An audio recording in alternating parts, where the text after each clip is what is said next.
Olá, meus amigos e minhas amigas, tudo bem? Sejam muito bem-vindos ao Arena de hoje.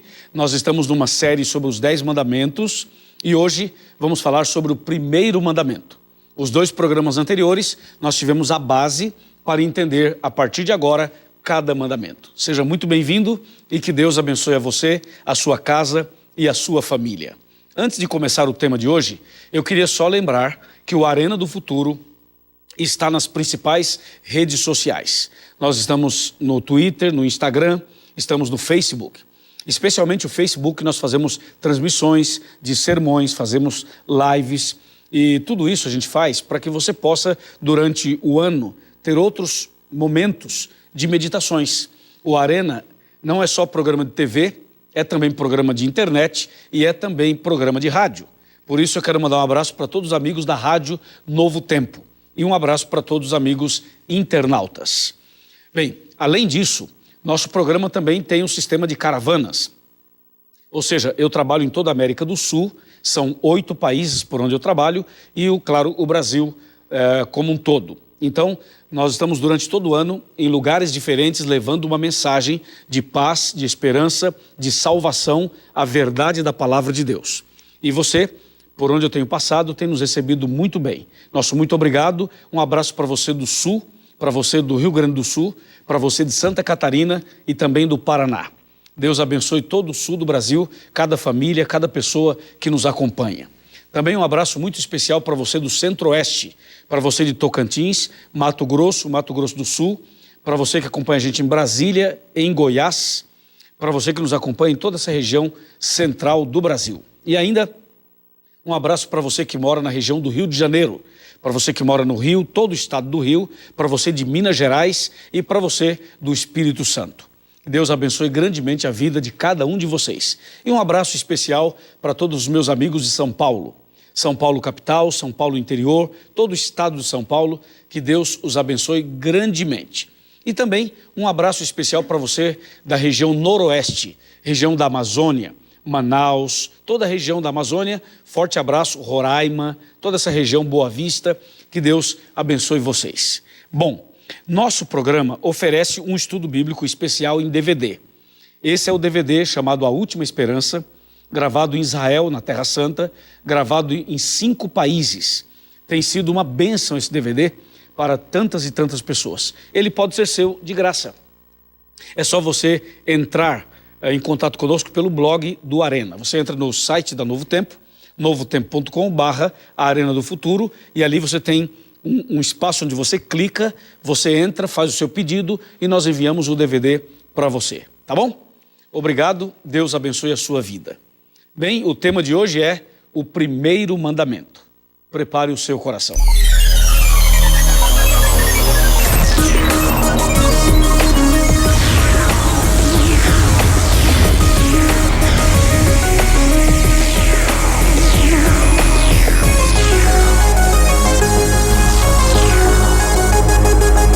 Ok, já estamos aqui preparados com a Bíblia nas mãos para o nosso tema de hoje.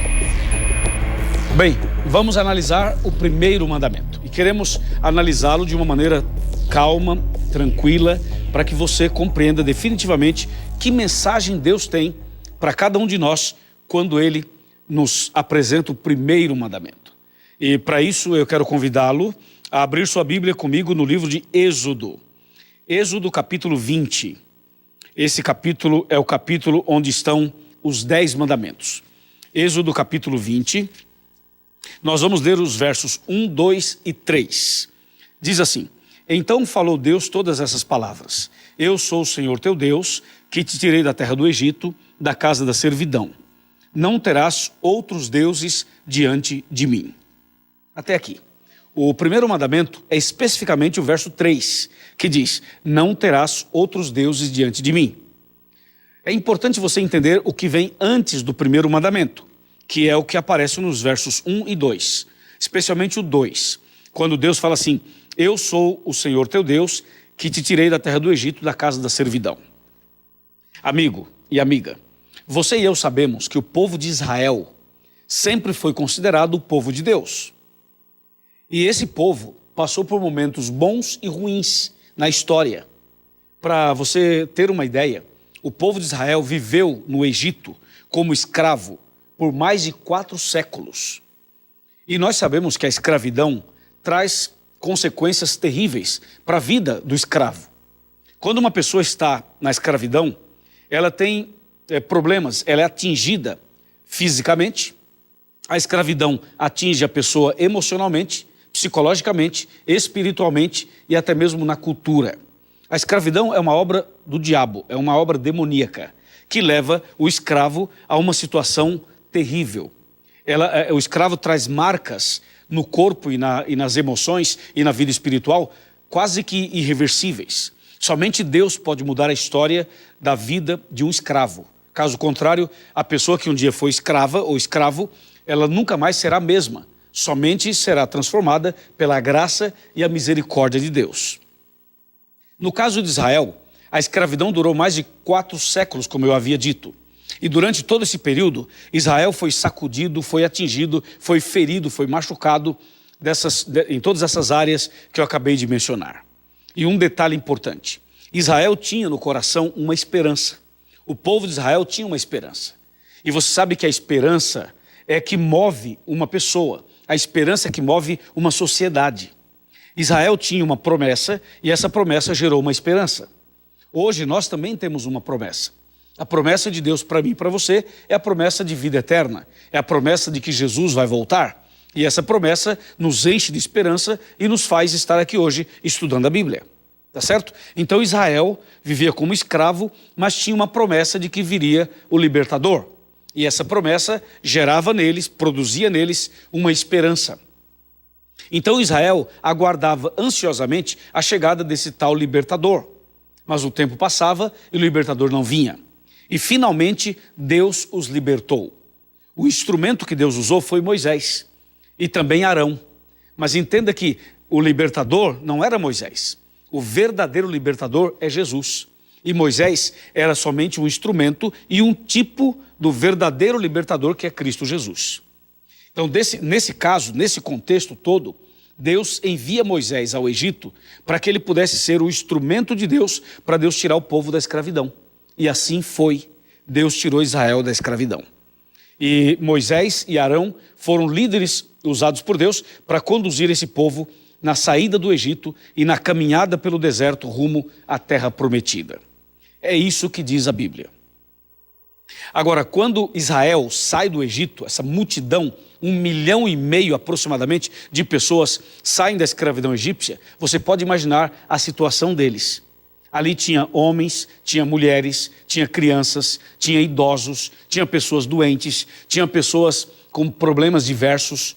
E além disso, quando eles saíram da escravidão egípcia, eles estavam fortemente atingidos pela cultura egípcia, pela religião egípcia, ou seja, a escravidão mexeu com a cultura, com a religião, com o corpo, com a mente, com o psíquico. Eles saíram do Egito, saíram da escravidão, mas totalmente atingidos por todo o tempo que viveram ali como escravos. Agora, durante a caminhada no deserto, Deus começa um trabalho para ajustar, para corrigir, para curar, para restaurar, para reparar os pequenos e grandes problemas que a escravidão trouxe para eles. Por isso eles caminharam no deserto durante 40 anos, até chegarem à terra prometida. E durante esses 40 anos, muita coisa aconteceu. Deus fez coisas lindas, milagres, durante a caminhada deles. E Deus estava mostrando exatamente quem era Deus e o plano que tinha na vida daquelas pessoas. E entre tantas coisas que Deus fez durante o deserto, uma delas, talvez uma das mais importantes, eu diria talvez a mais importante, foi quando no Monte Sinai, Deus desce, Deus aparece na montanha, chama Moisés e Deus escreve os 10 mandamentos. Quando Deus escreveu os 10 mandamentos no Monte Sinai, Deus estava dando a Israel orientações claras, profundas, diretas e orientações que poderiam curar os problemas físicos, emocionais, espirituais e culturais, problemas estes adquiridos durante a escravidão egípcia. Então Deus desce naquela montanha e agora escreve os 10 mandamentos. E quando Deus começa a escrever os 10 mandamentos, ele usa esse termo, Veja, Êxodo 20, verso 2. Diz assim: eu sou o Senhor teu Deus, que te tirei da terra do Egito, da casa da servidão. Então ele começa fazendo uma introdução para lembrá-los que ele era o Deus. Para mostrar o seguinte: eu sou o Deus de vocês, fui eu que tirei vocês da escravidão. Eu tirei vocês do Egito. Agora prestem atenção nas minhas orientações. E aí vem o primeiro mandamento, que é o verso 3. E diz: não terás outros deuses diante de mim. Por que Deus falou isso? Porque Israel, que era o povo de Deus, viveu durante mais de 4 séculos num país pagão, onde tinha muitos deuses, e tem até hoje. Então, as pessoas, o povo de Deus, viveu numa cultura, numa religião, onde os deuses eram comuns, onde as divindades eram comuns. E Deus agora começa a orientá-los e dizer o seguinte: eu quero que vocês entendam que vocês não podem, não devem ter outros deuses além de mim. É isso que diz o primeiro mandamento: não terás outros deuses diante de mim. Ou seja, eu sou o único Deus. E por que Deus fala assim? Uma vez eu estava conversando com uma pessoa e a pessoa disse: pastor, você não acha que é uma expressão egoísta Deus querer só para ele? E a resposta que eu dei para aquela pessoa, eu vou dar para você. Não é uma frase egoísta, não é um mandamento egoísta, jamais. Quando Deus diz: não terás outros deuses diante de mim, isso é um princípio, não apenas um princípio divino, é um princípio para a vida, é um princípio universal. Você sabe que nós não podemos servir a 2 senhores. Nós não podemos servir a 2 pessoas. Resumindo, você não pode estar em 2 lugares ao mesmo tempo.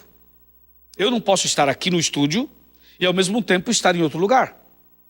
Logo, eu não posso ter 2 mulheres.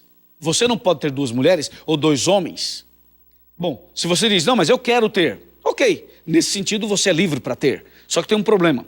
Se você tiver 2 mulheres ou 2 maridos, você não será feliz, porque é impossível ser feliz tentando agradar a 2 pessoas, a 2 maridos, a 2 esposas. Então Deus sabe que uma pessoa não pode ser feliz tendo outros deuses além dele. Esse é um princípio. E tem um segundo princípio: só existe um Deus verdadeiro, os outros são falsos. Os deuses que existem no mundo, as divindades que existem no mundo, elas não são verdadeiras. Muitas delas são tipo monstros, cobra, vaca, entendeu? Tem animais, tem alguns deuses que têm 7 cabeças, tem 10 chifres, tem umas coisas estranhas. Então veja, se você vai para o mundo hindu, por exemplo, você vai ver um monte de divindades. Se você vai para um outro mundo religioso, vai ver um monte de divindades.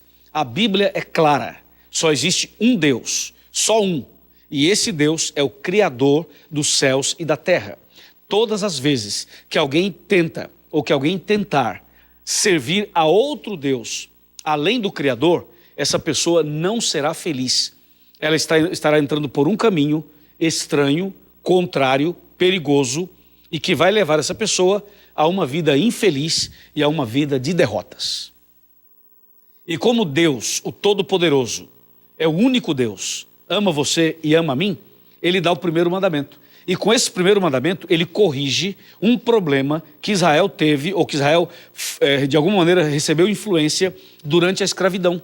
Porque no Egito haviam vários deuses. E agora Deus fala para eles: não terás outros deuses diante de mim. Então Deus está corrigindo um problema que afetou a vida deles durante a escravidão. Mas não era só para Israel isso daí. Não era só para aquele povo que saiu da escravidão egípcia. Esse mandamento é também para mim e é também para você. Nos dias de hoje, existem muitos deuses. Claro, são diferentes dos deuses egípcios, mas existem. Por exemplo, hoje, o dinheiro, que é uma bênção para todos nós, pode se tornar um deus. Entendeu?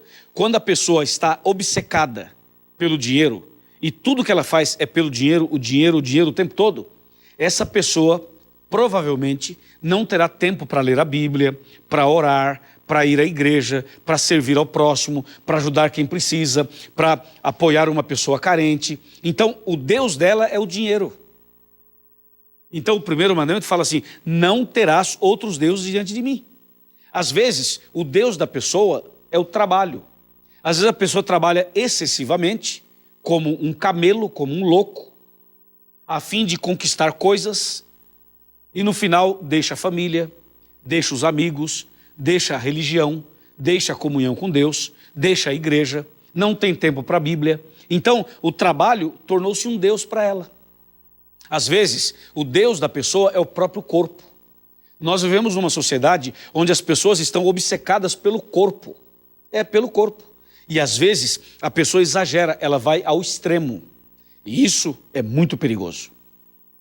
Você olha hoje, por exemplo, para as academias e vê as academias lotadas. Está bem, a academia é uma coisa boa, cuidar da saúde é fundamental, todos nós precisamos fazer exercícios físicos. E a igreja adventista é uma igreja que apoia e defende a saúde, o cuidado com a saúde. Mas cuidado, porque algumas pessoas estão indo para um caminho em que o culto ao corpo acabou se destacando. E a pessoa, ela é escrava de si própria. Então, muitas vezes, o corpo, o exagero do cuidado pelo corpo, acaba sendo um ponto de culto e acaba sendo uma quebra do primeiro mandamento. Existem outros deuses, deuses de madeira, deuses de pedra, deuses de bronze, de ouro, há muita coisa por aí. E Deus está dizendo o seguinte: não terás outros deuses diante de mim. Entendeu? Quando que um objeto, ou uma pessoa, ou uma coisa se torna um Deus para a pessoa? Esse objeto ou essa coisa se torna um Deus quando aquela coisa, aquele objeto, aquela pessoa está tomando o lugar de Deus. Nós devemos amar as pessoas, devemos trabalhar, devemos lutar por conquistar coisas, devemos desenvolver nossas atividades normais. Só que, atenção, nada nem ninguém deve ocupar o lugar de Deus. Deus deve ser soberano, deve estar em primeiro lugar, Deus deve estar acima de tudo e de todos. Mesmo que uma coisa boa esteja ocupando o primeiro lugar do teu coração, mesmo sendo uma coisa boa, ainda assim é errado. Porque o que Deus ensina na Bíblia é o princípio da felicidade. E o primeiro princípio da felicidade é a obediência ao primeiro mandamento. Se você quiser ser uma pessoa feliz, é preciso seguir o primeiro mandamento. É preciso cuidar, prestar atenção neste mandamento. Entendeu? Caso contrário, você vai continuar vivendo como escravo. Caso contrário, você vai continuar vivendo no contexto egípcio, como Israel viveu. Veja que Deus tirou Israel do Egito e agora começa a corrigir a rota. Começa a burilar o caráter deles. Começa a prepará-los. E para que Deus estava preparando Israel? Para entrar na terra prometida. Entendeu? Então, não ter outros deuses diante do Deus verdadeiro é ou faz parte do preparo para entrar no céu. Para entrar no céu. Você quer entrar no céu? Claro que quer. Eu também quero. Todos nós queremos. Só que muitas vezes a gente acaba tentando servir a dois senhores. Quantas vezes as pessoas estão na igreja e ao mesmo tempo estão no mundanismo? É como se colocasse um pé no céu e um pé no inferno. É como se acendesse uma vela para Deus e uma vela para Satanás. É como se a pessoa tentasse agradar a Deus e ao mesmo tempo fazer as coisas contrárias aos princípios de Deus. Não dá. Então nós que estamos na caminhada, nós que um dia também decidimos sair do Egito espiritual, nós que um dia decidimos deixar a escravidão e aceitar Jesus, ou aceitar Jesus e sair da escravidão, nós precisamos agora seguir estes princípios. E o primeiro princípio é o primeiro mandamento, que diz: não terás outros deuses diante de mim. Está claro isso para você? Eu espero que sim. Quando a gente vai lendo a história dos profetas, dos apóstolos, dos patriarcas, a gente começa a entender algumas coisas. Por exemplo, se você ler lá no livro de Gênesis, lá no comecinho, se você ler, por exemplo, a história do povo de Israel, de Jacó, toda a história, você vai perceber uma coisa muito curiosa. Houve um momento em que Deus falou assim: tirai os deuses estranhos que está no meio de vocês. Tira tudo. As estátuas, os deuses, as divindades, tira tudo. E enterra tudo. Santifiquem-se, consagrem-se. E no processo da santificação e da consagração, Deus pediu que fossem tirados os deuses estranhos, as estátuas, as coisas penduradas no corpo, no pescoço, na orelha, no tornozelo, no umbigo, em tudo que é lugar. Deus falou assim, tira tudo, santifiquem-se, purifiquem-se, porque eu quero fazer coisas grandes no meio de vocês. Entendeu? A Bíblia continua, por exemplo, a história de Abraão. Se você vai para a história de Abraão, vai perceber um acontecimento muito curioso que tem a ver com esse mandamento, entre outras coisas. Você lembra que Abraão e Sara tiveram um filho chamado Isaac.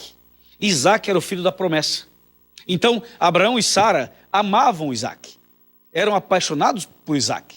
E quando Isaac cresceu, tornou-se um adolescente, um menino bonito, um menino saudável, abençoado por Deus, um filho esperado, um filho da promessa. Agora, o coração de Abraão e o coração de Sara estavam no menino. Claro, todos nós, pais, devemos amar os nossos filhos e amar muito, incondicionalmente. A família deve ser considerada algo realmente sagrado. E todos nós devemos apoiar, estar junto, amar, conviver, se relacionar com a família. Mas tem uma coisa que você não pode esquecer. Nem a família deve tomar o lugar de Deus. Deus deve estar acima de tudo. Deus deve ser o primeiro em tudo, na vida do pai, da mãe, do marido, da esposa, do filho ou da filha. Quando Abraão e Sara colocaram todo o coração no garoto, todo o coração no filho, então Deus resolve fazer um pedido. E um pedido, no mínimo, estranho. Deus diz assim, Abraão, pega o seu filho, o seu único filho, sobe até a montanha e sacrifica o seu filho para mim. Veja, você acha que Deus iria pedir para matar um filho? Eu tenho certeza que não. Você acha que Deus ia tirar a alegria de um pai, a felicidade de uma mãe, ia matar o filho dele? Eu creio que não. Tenho certeza que não. Então por que Deus pede a Abraão e a Sara para sacrificarem Isaac? Por que Deus pede para ele, para Abraão subir a montanha e sacrificar o filho? Por quê? Bom, claro que Deus estava provando a fé de Abraão. Deus estava provando a fidelidade de Abraão. Deus estava querendo saber se Abraão tinha Deus em primeiro lugar ou não. Por isso ele pede o Isaac. Isso foi muito forte, né? Foi duro, inclusive. E o que Abraão fez? Abraão era um servo de Deus. Então Abraão não duvidou, ele entendeu. Deus falou assim, pega o teu filho, sobe lá e crucifica, sacrifica, mata. Abraão pega o filho, claro que não foi uma coisa tão simples, mas Abraão pega o filho, sobe a montanha, coloca o filho em cima do altar, prepara o altar, prepara a lenha, prepara tudo, prepara o facão e deita o filho. Explica para o filho e fala, filho, eu tenho que sacrificar você porque Deus está pedindo você. E quando Abraão pega o facão, o cutelo, para matar o Isaac, na hora de de matar, e olha aí, Abraão ia matar Isaac. Na hora de matar, Deus segurou o braço dele e falou assim, Abraão, não faça isso. Eu sei agora que você me ama. Claro, Deus estava corrigindo, orientando, lapidando Abraão. Deus estava preparando Abraão para coisas maiores. Por isso que Abraão, entre outras coisas, é considerado o pai da fé. Porque para fazer isto e fazer outras coisas que ele fez, tem que ter muita fé. E assim foi. O primeiro mandamento é muito sério e diz, não terás outros deuses diante de mim.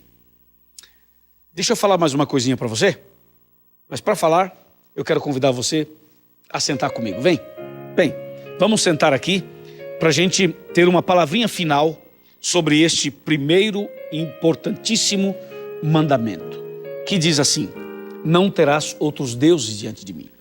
Pode vir mais perto, Isso, vem mais perto. Deixa eu te dizer uma coisa, deixa eu te fazer uma pergunta. Você tem outros deuses diante do Deus verdadeiro? Tem alguma coisa na sua vida que está ocupando o primeiro lugar? Tem alguma coisa no seu coração que está ocupando o lugar de Deus?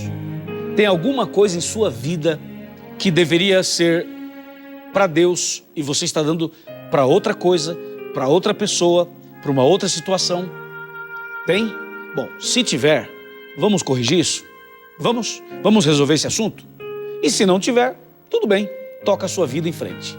Mas o que Deus quer é que você tire da sua vida, da sua casa, do seu quarto, da sua sala, da cozinha, do seu carro, do seu computador, dos seus equipamentos eletrônicos. Deus quer que você tire daí tudo aquilo que não pertence a Ele. Por isso Ele está falando assim: não terás outros deuses diante de mim. Quanto tempo você passa no computador? Quanto tempo você passa nas redes sociais? Hein? Quanto tempo? Quanto tempo você passa diante das telas, vendo programas e filmes, etc. Quanto tempo? Me diz. E agora outra pergunta. Quanto tempo você dedica para ler isso aqui? Quanto tempo você dedica para orar, conversar com Deus? Quanto tempo dedica para ir à igreja? Faz uma análise e me responda. Quem é o seu Deus? Quem está ocupando o primeiro lugar na sua vida? Entendeu a pergunta?